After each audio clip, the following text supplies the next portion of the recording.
Government officials have largely downplayed the demonstrations, describing them as isolated outbursts rather than a cohesive political threat.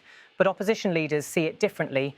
Leftist figures have praised the mobilisation as evidence of a resurgent grassroots movement, while far-right commentators have condemned it as chaos orchestrated by unions and foreign sympathisers.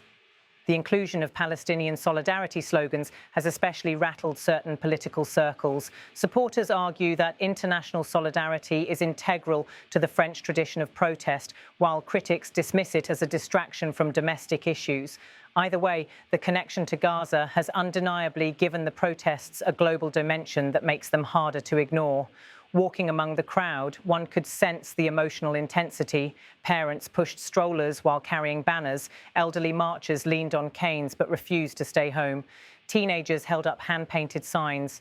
The chant, "We are all children of Gaza," reverberated not only as a political slogan, but as an expression of shared vulnerability and anger at violence abroad.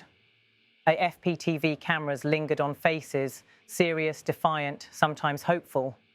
A protester waved a large Palestinian flag next to the red standard of the CGT union, visually merging international solidarity with domestic labour activism. Analysts say the timing of the protests is no coincidence.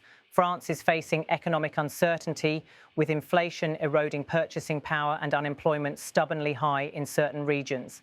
At the same time, foreign policy crises, from Gaza to Ukraine, have heightened public frustration with a government that many accuse of prioritising international diplomacy over domestic needs.